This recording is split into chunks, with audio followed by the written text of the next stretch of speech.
We were originally teased with it last year at Computex 2025, and then again at Computex this year, and now finally, after over a year of waiting, it has finally arrived. Noctua's very own AIO. And I mean, for Noctua's standards, that isn't even that long. It's pretty much what you'd expect from a Noctua AIO, taking all of their experience in fans and cooling and taking it to a whole new product. However, instead of developing the very own pump from scratch and having this project go on for even longer, they used Asetek's proven MV2 instead. But everything else is pretty much their own. Opening it up, it's about what you'd expect from an AIO. You get the main unit itself, though some assembly will be required given how the fans don't come pre-attached like on some units. Speaking of, you get either 2 or 3 depending on the size of Noctua's NFA G2 fans. The one very important thing to keep in mind if you have one of the sizes with 3 fans is that 2 of them are going to be the regular PPA, while 1 is going to be a slightly faster PPB fan. And they advise that you put that PPB fan in the middle of the AIO.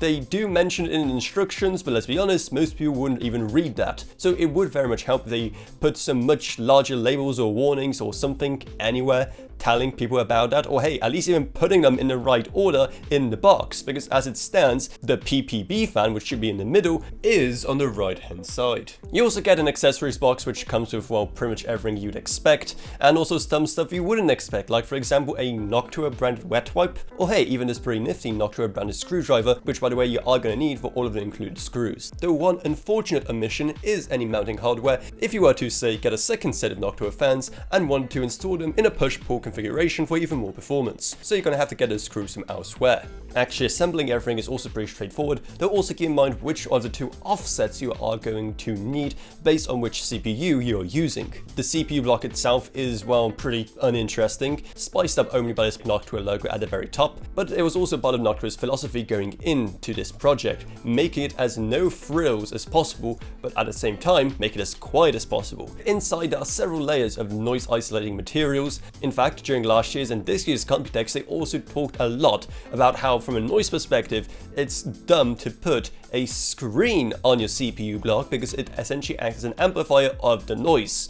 You hear that, tech industry? But I don't know about you, but I've never really complained about any AIO pump's noise, so as you can imagine, this one is even quieter and thus even less of a problem than the already non-existent kind of problem. But still, one more very important thing to note about the CPU block is the tiny switch at the bottom, which is way too easy to miss, and it controls the maximum RPM of the pump. Once everything's set up, it is ready for testing, and wow, I mean, it's Noctua alright. You're getting great temperatures on this 360mm unit we have right here. But do you also want us to check out other sizes in the future, given how it also comes in 240mm and 420mm? Well, definitely let me know down in the comments below. Compared to 2 other 360mm AIOs, and also our Noctua air cooler, which we use for most testing, it compares rather favorably. However, this unit has one more thing up its sleeve, and that is this right here, with the rather uninspired and clinical sounding Noctua name NL-LC1. Basically an additional fan you plop on top of the CPU block. Now you might be asking yourself, well, isn't it kind of useless? I mean, again, that block is filled with so much noise isolating material, how on earth is any of it actually going to make it down to the CPU socket? Well, here's the thing, it isn't really there for cooling the CPU itself. Instead, Noctua say that this can provide benefits to other stuff around the CPU, like the VRM, memory, or SSD.